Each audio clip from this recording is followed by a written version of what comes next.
Hi guys, welcome to my online CA. My name is Ankush.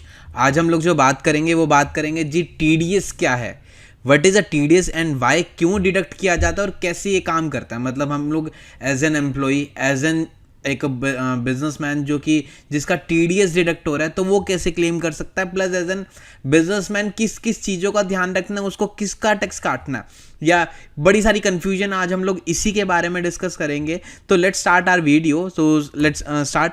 Tax tax deducted at source means tax को deduct करना source पर ही।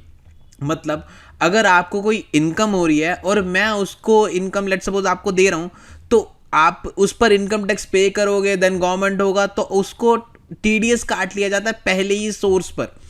एक example लेकर के चलते हैं। सबसे पहले लेट सपोज एक मिस्टर ए है जो कि एन एम्प्लॉयर है, वो सैलरी पे कर रहा है मिस्टर बी को। ठीक है, ये मेरा एक एम्प्लॉयर है और ये एम्प्लॉई है हंसता खेलता। In this case there is a salary income of mister B. Mister B को सैलरी इनकम मिल रही है एंड मिस्टर बी को टैक्स पे करना पड़ेगा उसको जब अपनी वो आईटीआर फाइल करेगा लेटर ऑन। ठीक है, बट गवर्नमेंट को इस मिस्टर बी पर भरोसा नहीं है कि वो टैक्स पे करेगा नहीं करेगा, फिर आईटीआर फाइल करेगा। तो गवर्नमेंट ने क्या करा, गवर्नमेंट ने ड्यूटी लगा दी हमारे मिस्टर ए एम्प्लॉयर पर कि इनका टैक्स डिडक्ट करो एंड गवर्नमेंट को पहले ही पे कर दो। एक्चुअली हुआ क्या, अब इतने सारे एम्प्लॉइज हैं, इतने सारे मिस्टर बी होंगे, तो गवर्नमेंट पता लगे इनमें से अगर इस मिस्टर बी पर तो भरोसा है, पता लगे मिस्टर सी कुछ ऐसा या डी फाइल ना करे, टैक्स की चोरी करे, तो गवर्नमेंट ने mister A as an employer पे एक ड्यूटी लगा दी कि हाँ जी आप टैक्स डिडक्ट करोगे और आप गवर्नमेंट को पे करोगे। फिर बाद में कुछ कम होगा ज्यादा होगा, मिस्टर बी अपनी आईटीआर फाइल करेगा और उसे क्लेम कर, तो इस पर मिस्टर ए रिस्पॉन्सिबल हो गए। अगर वो अपनी टीडीएस नहीं काटते, टीडीएस की रिटर्न फाइल नहीं करते, तो उन पर पेनल्टीज लग जाती हैं। तो गवर्नमेंट ने यहां पे मैंने लिखा कि गवर्नमेंट ने imposes duty to mister A, that is an employers, that deduct the tax and pay the same to the government। Later on हमारा मिस्टर बी रिटर्न फाइल करेगा, आईटीआर फाइल करेगा और उसको क्लेम कर लेगा अगर रिफंड बनता होगा तो। वैसे तो क्या होगा, जितना टैक्स बनता है उतना ही वो काटेगा और गवर्नमेंट को पे करेगा, बट अगर रिफंड बनता है तो गवर्नमेंट दे देगी। एक एग्जाम्पल लेकर के समझते हैं। जैसे मिस्टर ए को सैलरी पे करनी है 7,50,000 रुपीज टू मिस्टर बी को।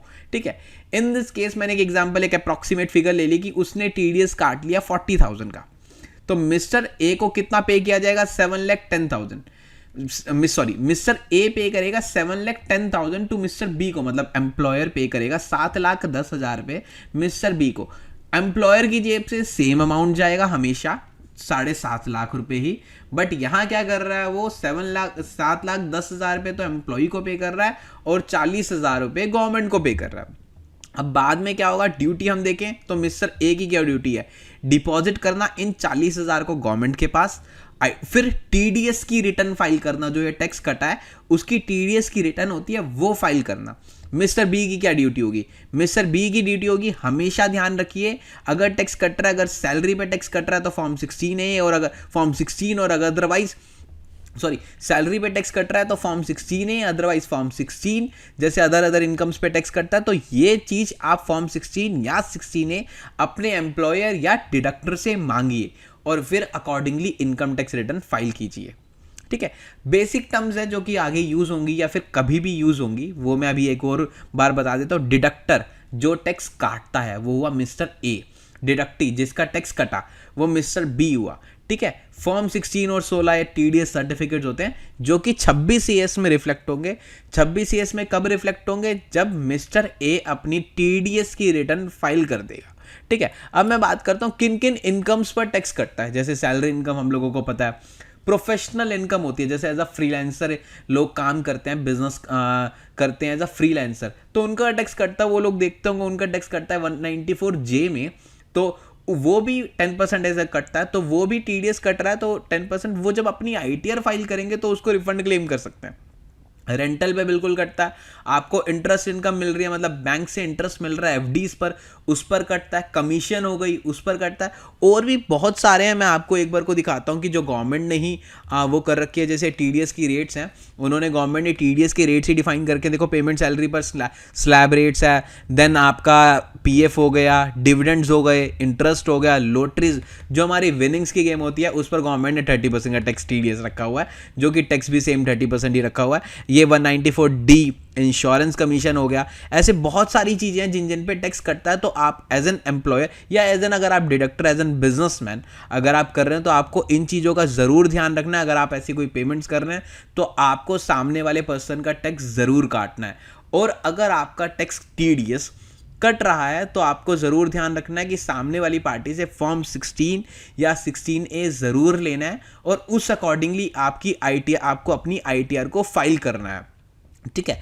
अगर मैं फॉर्म्स की बात करूं जो टीडीएस, अब हम बात कर रहे हैं डिडक्टर की जो टैक्स काट रहा है उसकी मैं बात करूं तो उसको टीडीएस के फॉर्म्स फाइल करने होते हैं। अगर सैलरी का होता है तो फॉर्म 24Q होता है, और अगर अदर देन सैलरी है जैसे हमने बात करी professional income, rental income, interest income या पीएफ, जहां पे भी जो भी टैक्स कट रहा है पीएफ वाला तो सैलरी में ही आ जाता है, तो आपको फॉर्म 26Q फाइल करना है। तो वो अदर देन सैलरी में हो गया। अब बात करिए हमने how to claim the same in ITR में कैसे क्लेम करेंगे। सबसे पहले आपको अपनी टोटल इनकम कैलकुलेट करनी है एज एन एम्प्लॉय या एज एन डिडक्टी की बात कर रहा हूं मैं यहाँ पे। डिडक्टर के लिए तो हमने बात कर ली कि टीडीएस की रिटर्न फाइल करनी है। जब वो टीडीएस की रिटर्न फाइल कर देगा तो हमारे डिडक्टी में मतलब mister B as an employee की, या फिर अगर कोई प्रोफेशनल है उसकी फ्रीलांसर है उसके 26AS में तभी रिफ्लेक्ट होगा जब वो अपनी टीडीएस की रिटर्न फाइल कर देंगे। तो आपको अपनी टोटल इनकम कैलकुलेट करनी है, आपको अपना टोटल टैक्स कैलकुलेट करना है।